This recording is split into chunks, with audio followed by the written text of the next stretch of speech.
Radio Resistencia, Revolución y Rebelde.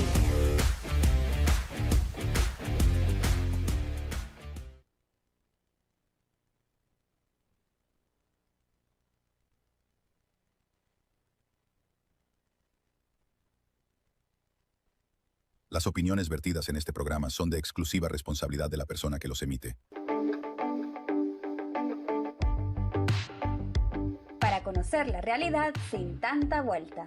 Equipo Maíz les invita a escuchar Vamos al grano. ¡Comenzamos!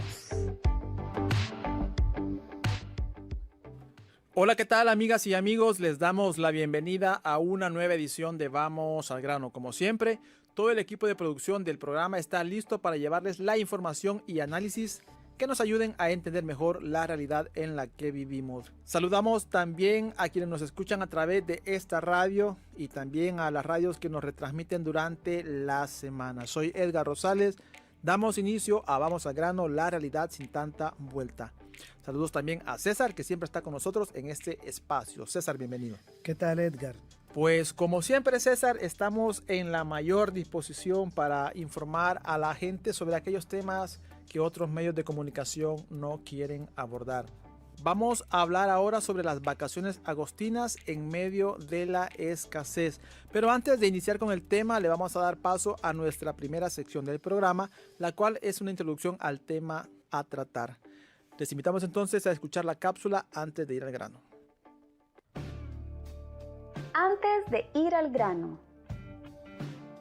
Una buena parte de la población salvadoreña tendrá muy pronto un periodo de vacaciones por las fiestas patronales en honor al divino Salvador del mundo. La publicidad, invitando a la población a salir a pasear, a comer, a conocer lugares, en fin, a disfrutar en familia o con amistades. Pero la realidad de la mayoría de familias salvadoreñas es que los pocos ingresos que reciben no les alcanzan para darse esas bonitas vacaciones, que se publicitan en medios de comunicación y redes sociales. Para muchas familias, estos días de vacaciones solo serán una ilusión que no pueden tener, y eso a pesar de que el descanso y la distracción son un derecho humano. ¿Cuáles son los salarios de la mayoría de personas que tienen un empleo en el país? ¿Cuánto cuesta la canasta básica en el país actualmente?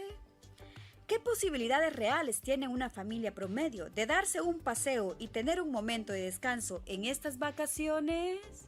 Sobre esto hablaremos en esta edición de Vamos al grano. Bueno, vamos a iniciar este programa preguntándole a César ¿cuál es el salario mínimo actualmente para las personas que tienen un empleo formal en el país? Y a partir de esto vamos a ir desarrollando el tema. En El Salvador hay 6 salarios mínimos. Uno es el del gobierno, que está en $300. Ese es un salario que no aumenta desde hace más de 10 años. La mayoría de la gente en el gobierno gana más de ahí, pero todavía hay una franja, aunque es pequeña, de la población que tiene $300. El otro es el de comercio, servicio e industria ya en el sector privado, incluyendo ahí a los ingenios azucareros, que está en $408.80. Un tercer salario mínimo en el sector privado también es el de maquilas, que está en $402. En el sector privado también está el de beneficio de café y recolección de caña de azúcar, $305. Este es un cuarto. Un quinto es el de las actividades agropecuarias, que no son los beneficios de café ni la recolección de caña, sino las otras. Por ejemplo, corta de café, granos básicos, verduras, hortalizas, lácteo, ganadería. Ese está en $273, ese es el más chiquito. Ahí van 5. Y hay un sexto salario mínimo del sector construcción privado, pero que se fija de acuerdo al contrato colectivo que tienen los sindicatos con la patronal. Ese es el más alto del país. Está un poco por encima del de comercio, servicio e industria, que es de 408, decía, con 80 centavos. Este otro anda como por los 450, más o menos, 445. Entonces tenemos 6 salarios mínimos. Resumiendo, ¿verdad? Gobierno, 1 y 5 en el sector privado, comercio, servicios e industria, maquila, beneficio de café y recolección de caña, otras actividades agropecuarias y el sector construcción. Hablando de estos 6 salarios mínimos que acabas de mencionar, también es importante conocer cuál es el valor de la canasta de alimentos y también la canasta básica ampliada en El Salvador. ¿Se pueden cubrir esas canastas con el salario que hemos mencionado? Hay 2 canastas básicas alimentarias. Una es la urbana y la otra es la rural. La urbana está en $253. Este es el dato de junio de este año. Y la rural está en $185. La urbana es más cara que la rural porque se compone de 22 productos. Y en el caso de la rural el gobierno no calcula más que 15 porque no incluyen el pan francés ni 6 verduras. Por eso hay una canasta más chiquita para el área rural. La ampliada, que es multiplicar esta por 2, está en $506 en el área urbana. Ya cuando multiplicamos 253 por 2, llegamos a la canasta ampliada, $506, que es lo que conocemos como costo de la vida, ¿verdad? Con la mitad de ese dinero se consumen los alimentos y con la otra mitad, los otros 253, hay que pagar la vivienda, los servicios básicos y el vestuario. Y en el campo, la ampliada está en $370, $185 de canasta alimentaria por 2, 370. ¿Por qué existen estas 2 canastas? Esto es por lo siguiente, mira, la familia que no cubre la canasta alimentaria está en pobreza extrema o absoluta. Y la que no cubre la canasta ampliada, o sea, cubre los alimentos, pero no la ampliada, está en pobreza relativa. Para no ser pobre hay que cubrir la canasta básica ampliada. Entonces hay una pobreza urbana y una rural. Y fíjate que aunque la canasta rural es más chiquita, son $370 la ampliada, el costo de la vida, hay más pobreza. Y esto tiene que ver con que los ingresos son más bajos. Ya vimos los salarios mínimos en el campo. Hay uno que está en $273, mucho más chiquito que los 408 de comercio, servicio e industria, que no es un gran salario, el de comercio, servicio e industria, ni el de la maquila en el país. Pero en el campo son todavía peores. Así entonces, a simple vista, por decirlo, podemos entender que los salarios mínimos, sobre todo los que hemos mencionado hace un momento, no cubren en su mayoría estas canastas. Cubren la canasta de alimentos, pero no cubren el costo de la vida. Por ejemplo, el salario mínimo de comercio, servicio e industria, $408, cubre la canasta de alimentos, que son 253, pero no la ampliada, que son 506. Hay una brecha de $98 aquí.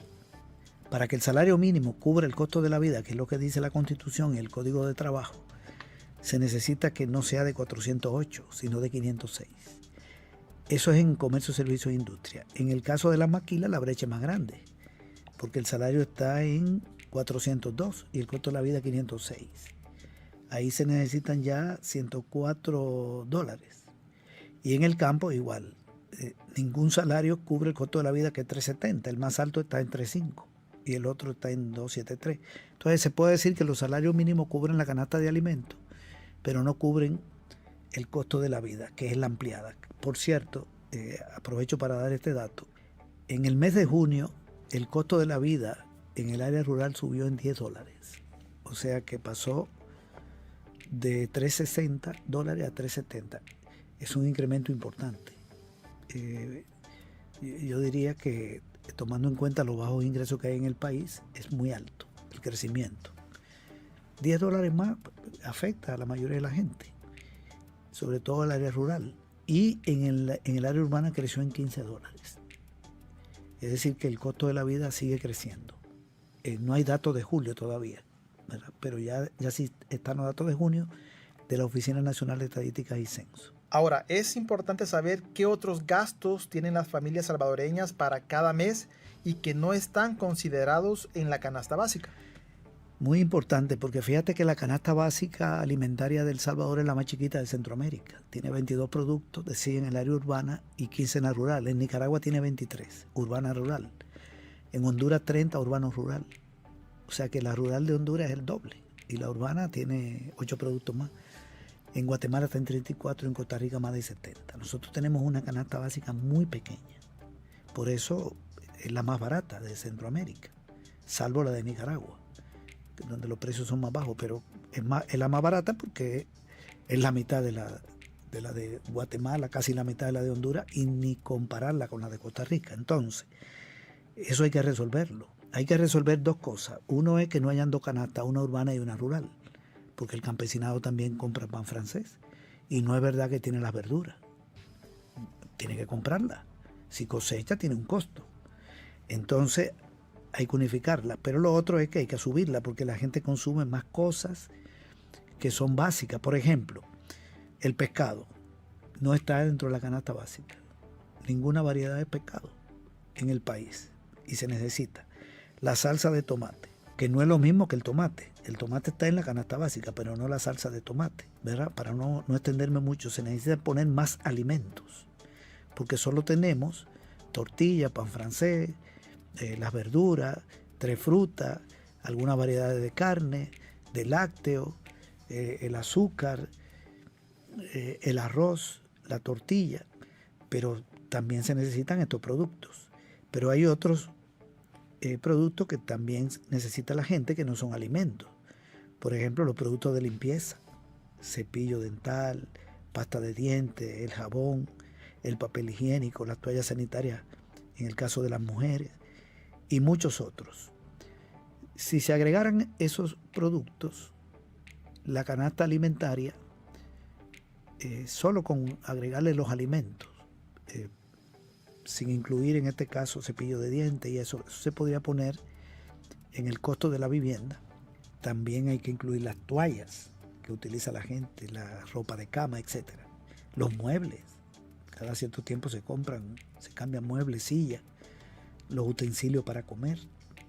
En fin, hay una variedad de cosas, pero si solo agregamos los alimentos y ponemos por otro lado estos enseres del hogar y estos productos de higiene personal, la canasta básica se encarecería muchísimo. Y el costo de la vida, yo estoy seguro que superaría los $800 en el país. Es decir, que la distancia entre los salarios mínimos y el costo de la vida es real, lo que necesita la gente para poder vivir. Estamos hablando de una familia de 4 personas. No está por debajo de los $800. Incluso los alquileres de la vivienda están bastante caros y los servicios se han encarecido. Es un error multiplicar la canasta alimentaria por 2 para llegar a la ampliada. Aquí se necesita calcular verdaderamente el costo de la vivienda, el pago del alquiler, que la gente, la mayoría no tiene casa, cuánto se paga de energía eléctrica, de agua potable, salud, educación, transporte. Todo eso se ha encarecido. Los vestuarios. Entonces aquí hay un método de cálculo que es muy malo. Lo primero es que hay una canasta urbana rural diferente. Hay que unificarla. Segundo, hay que incorporarle más productos alimenticios. Tercero, hay que incorporarle los productos del hogar y de la higiene personal.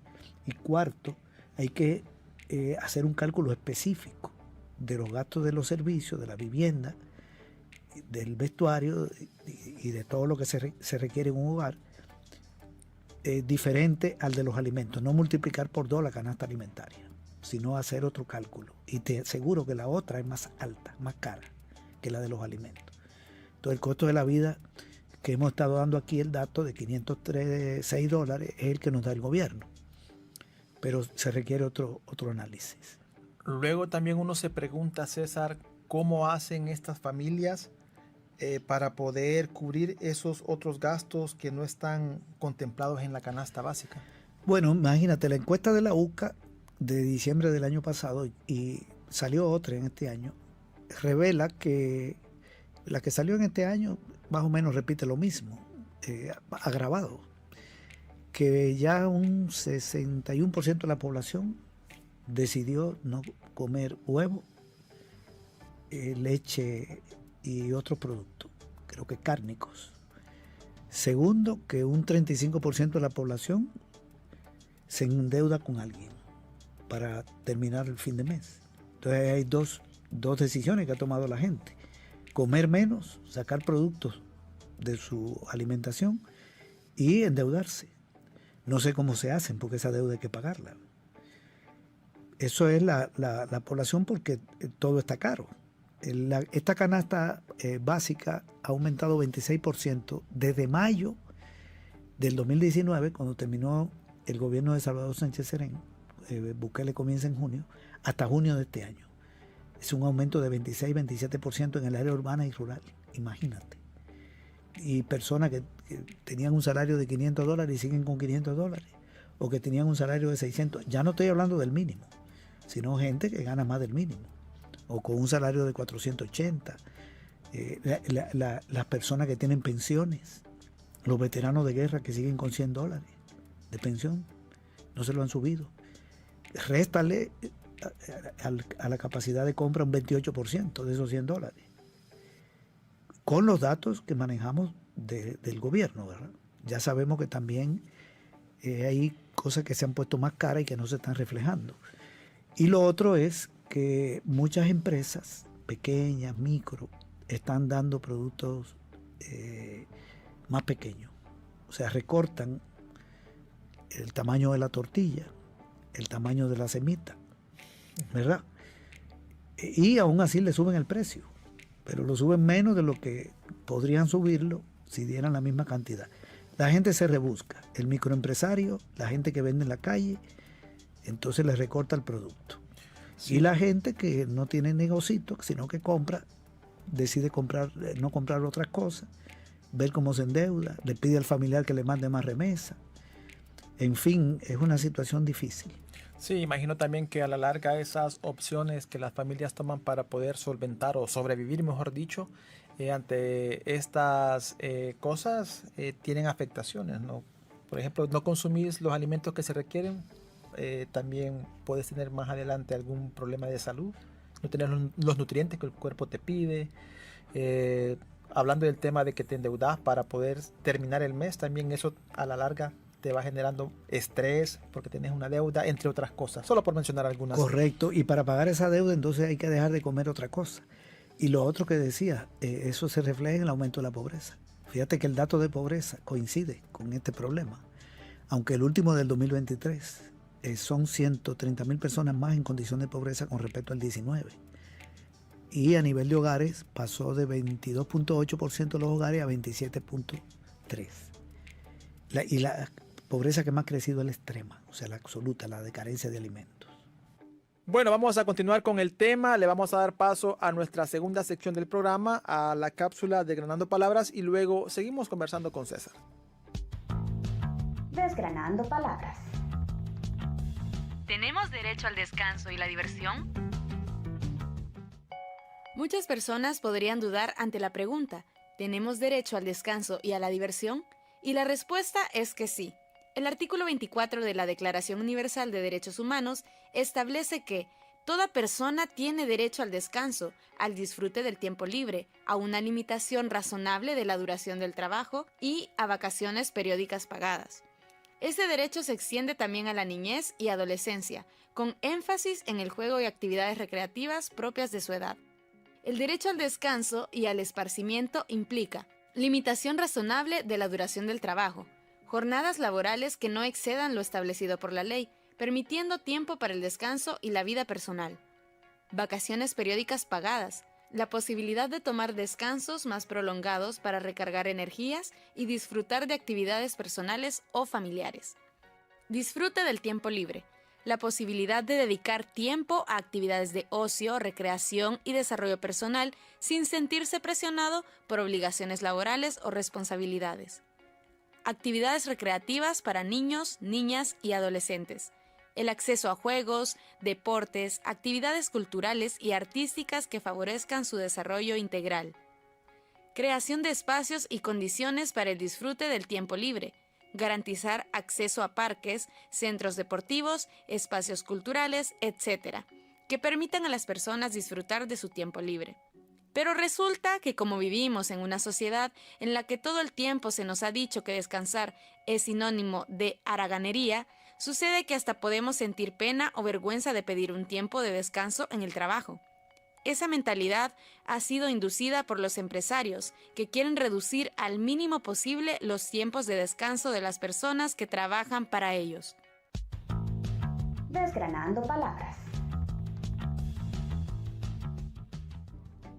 Continuamos entonces con Vamos al grano. César, vamos a un periodo de vacaciones y muchas familias tendrán unos días para descansar. Con eso que nos has comentado hace un momento, ¿qué posibilidades tiene la mayoría de familias de poder dar un paseo o tener un espacio de distracción y diversión? Lo más probable es que muchas familias que por lo general salen a distraerse durante la semana agostina, a disfrutar de una playa, de un centro de recreación, un centro de diversión, no lo hagan. O lo hagan con menos frecuencia, porque los alimentos están muy caros, los servicios en general están muy caros. Entonces, ya decíamos, mucha gente se endeuda, lo cual termina convirtiéndose en un problema que agrava el presupuesto familiar. Si salían por una semana, saldrán por 3 días, si salían por 3 días, saldrán 1, incluyendo sectores medios. Aquí no es solo la gente de bajos ingresos, sino que las capas medias te dicen, esto está difícil. Gente que tiene vehículos, que vive en colonias, no digamos de ricos, pero de buenas condiciones, te dicen, yo este fin de semana no voy a salir, o en esta semana solo voy a ir 2 días, me voy a ir a la playa, pero es un poco caro todo, sí. Y hay que recordar, como lo escuchamos en la cápsula anterior, el descanso y la diversión son un derecho humano y que está establecido también en las leyes, ¿no? Pero como dice César, la gente tiene realmente acceso a ese derecho en su totalidad. En su momento lo que hacen es, como lo mencionaste, reducir esos espacios, ¿no? Y no es porque la gente no quiera o no porque no tenga derecho, sino porque no tiene el recurso. Correcto, la gente tiene derecho y lo necesita. Incluso hay una publicidad que te dice que hay que consumir y disfrutar en las vacaciones, pero el bolsillo de la gente no da para más. Entonces es un derecho y es una necesidad, pero que se ve dificultada por el encarecimiento del costo de la vida. Esta es la realidad que tenemos, pero no estamos diciendo que no habrá movimiento, ¿verdad? Siempre hay muchas salidas a los centros de recreación, pero es un derecho cada día más difícil de ejercer. Y con mucho cuidado también, porque hay mucha gente que se emborracha y estas son semanas donde hay muchos accidentes y muchas muertes. La gente debe disfrutar en tranquilidad, ¿verdad? Pero lo mejor es hacer un buen uso del dinero. Realmente la situación no está fácil. Ahora, para ir finalizando el tema, ¿cuáles son las consecuencias de que las familias no tengan posibilidades de tener esos espacios de diversión y descanso? Bueno, es una afectación emocional, psicológica, porque la gente, primero por costumbre, sale en estos días.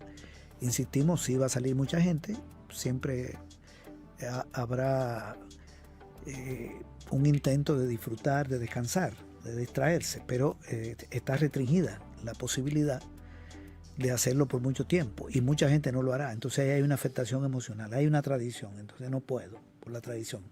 Segundo, quedarse en el hogar, eso genera más estrés, más problemas psicológicos. Incluso hay un elemento aquí que suele ocurrir cuando los hogares están encerrados mucho tiempo, porque tiene la vacación pero no sale. Suele aumentar la violencia intrafamiliar. Eso pasó, por ejemplo, durante la pandemia del COVID-19.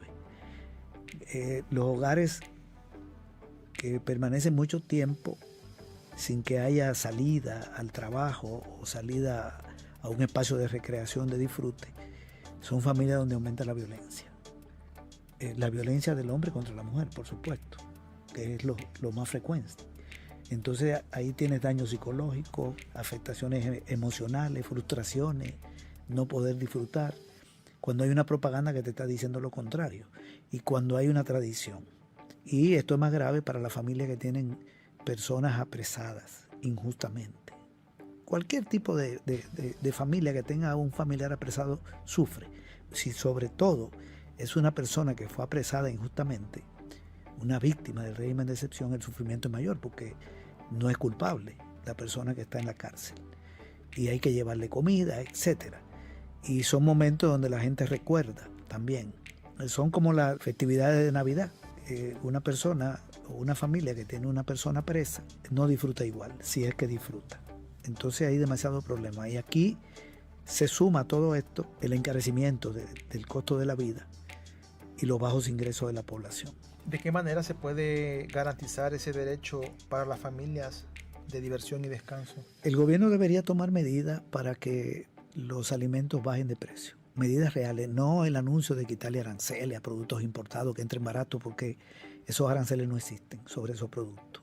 Este país no paga arancel, ningún empresario por un producto que traiga de Centroamérica, de Estados Unidos, de México, todo eso está quitado prácticamente. Sino medidas concretas, subsidio a los agricultores, a las agricultoras, apoyo a la microempresa, medidas de control de parte del Estado y un aumento de los ingresos. El aumento del salario mínimo que se hizo de 12% es insuficiente. Ya el costo de la vida había crecido más de 20%, no compensa y acaba de aumentar ya. Ya el costo de la vida aumentó como 2%. Yo di el dato en dinero, pero en porcentaje es un 2%. De manera que ese 12% que aumentaron, ya hay un 2 menos. Ya se lo tragó solo el aumento de junio, ¿verdad? Ahora en julio también, que acaba de terminar, es un mes donde también se encarecieron los bienes y servicios. Seguro que sí, sobre todo lo básico. Entonces el Estado es el que tiene que garantizar medidas favorables a los sectores de menos ingresos. Bueno, vamos a ir finalizando el programa con estos últimos comentarios de César. Vamos a un periodo de vacación y César también lo mencionó hace un momento. Hay que disfrutar, hay que divertirnos, pero con moderación. Es importante para que todas y todos podamos tener un periodo de vacación sano, saludable y podamos retornar o regresar, mejor dicho, a nuestras labores luego sin ningún problema, sin ninguna dolencia, sobre todo, para que todas las familias podamos disfrutar tranquilos. Quiero invitarles también a ustedes, amigos y amigas, a que se suscriban a nuestro canal de YouTube Asociación Equipo Maíz, donde pueden escuchar este y otros programas, dejarnos sus comentarios o sus preguntas. Soy Edgar Rosales, esto fue Vamos al Grano, la realidad sin tanta vuelta. Que tengan feliz día. Vamos al grano, una producción de Equipo Maíz. Les invitamos a que escuchen nuestro próximo programa. Este programa fue realizado con el apoyo financiero de Pan para el Mundo. Las opiniones vertidas en este programa son de exclusiva responsabilidad de la persona que los emite